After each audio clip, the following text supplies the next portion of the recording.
Do we actually have free will?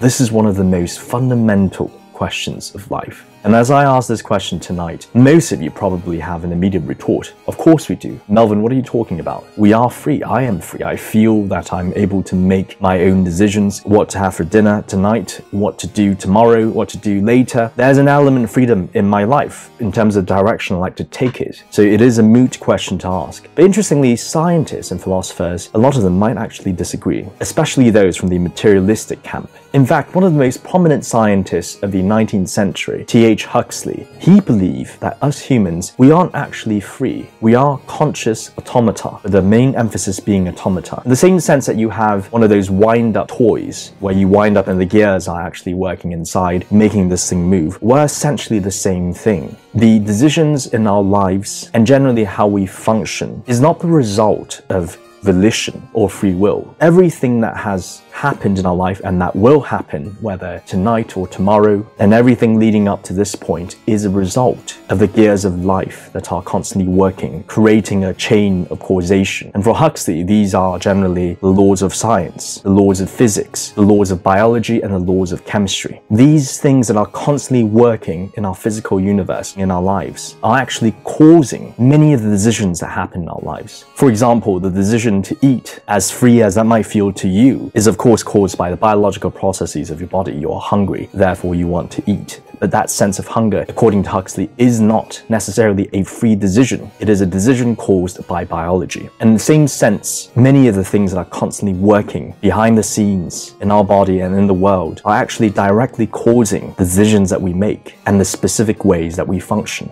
And therefore we are, according to Huxley, no different from automata. We are not free. We live in a deterministic universe and everything is a chain of causation. Even leading up to your life right now, who you are as a person, according to this materialistic view and according to the views of Huxley, is a culmination of all these processes working in the background, leading to different causes and effect, ultimately leading to this very point in life right now, to this very day, to this very moment. And for some of you at this point, you'd say, perhaps yes, indeed, there are elements of truth in this sense of a belief that there are many things causing how we behave and causing decisions that we make. But certainly we are creatures of free will because you feel that you're able to think in any way that you want. In fact, you make many decisions in your mind and you will it into reality. You must have free will. And this is where another prominent psychologist might offer a different view. In the 20th century, Wegner actually theorized that our volition, this sense of conscious free thinking that we have, is not actually a sign that we are consciously making decisions. Rather, our consciousness, our volition, the way that we think, these decisions that we have in our mind, is actually our conscious interpretation of the state of our mind, of the unconscious decisions that may have already been made by our unconscious mind. Of course, as a psychologist, it was Wegner's belief that our minds are made up of two parts interacting with one another, our unconscious part, our conscious part. And this sense of volition that we feel is merely this conscious part of our minds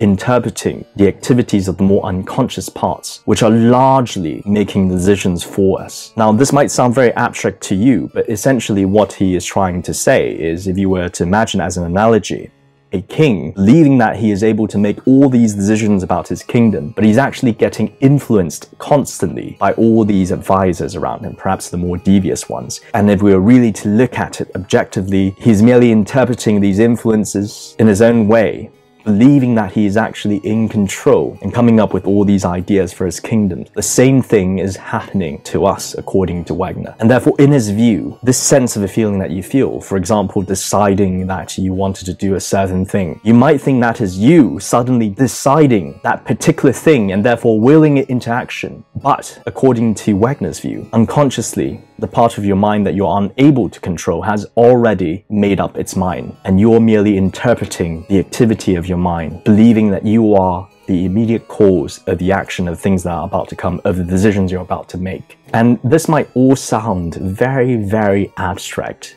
Perhaps some might think that tonight we're going a bit into the territory of the unreal. Perhaps you feel there's a part of you that you strive on to, that you believe that you must be free, you have volition. I'd like to leave with one final thing to consider. In the 1980s, scientist Benjamin Libet actually conducted a very interesting experiment that has since been repeated multiple times to the same results. He was also very interested in how volition actually worked. And his experiment basically involved subjects who were told to do a very simple task. For example, deciding when to flip on a switch or perhaps flick their wrist. And these subjects, they were linked up to EEG electrodes to measure the brain activities. And they were also told to look at the time on this timer of the exact moment when they decided to do that specific action. And these subjects were instructed to decide on their own when to do these activities. In other words, Libet wanted to know the intricacies of when we actually exercise our volition and what's actually happening in our minds. Now, what is very, very fascinating is that when the subjects actually do these actions on their own and they recorded the time, according to the EEG readings, the brain activity readings, the unconscious parts of the brain actually activate on average half a second to, in some experiments since then, 2 seconds before the subject consciously recorded his decision to do so. In other words, the unconscious part of the brain actually precedes the conscious awareness of the decision itself. Basically, Libet's experiments confirmed very much of the materialist views over the illusion of volition. These subjects, they may have thought that perhaps in this specific second I decided to turn on this switch, but actually, unconsciously, my mind has already decided to do so before I was even aware, even consciously making that decision. Undoubtedly, Libet's experiments does raise this question of whether we do have this volition that we so naturally feel that we have, and we so naturally feel as a part of us. Perhaps indeed, in the perspective of T.H. Huxley, we are very much automata. All these decisions that we have in our mind that we think we are consciously committing ourselves to, that we somehow are the captains of the ships that is our own personhood, is very much a culmination of all these processes that are beyond our control, and this sense of volition that we feel, this free will that we feel, might actually be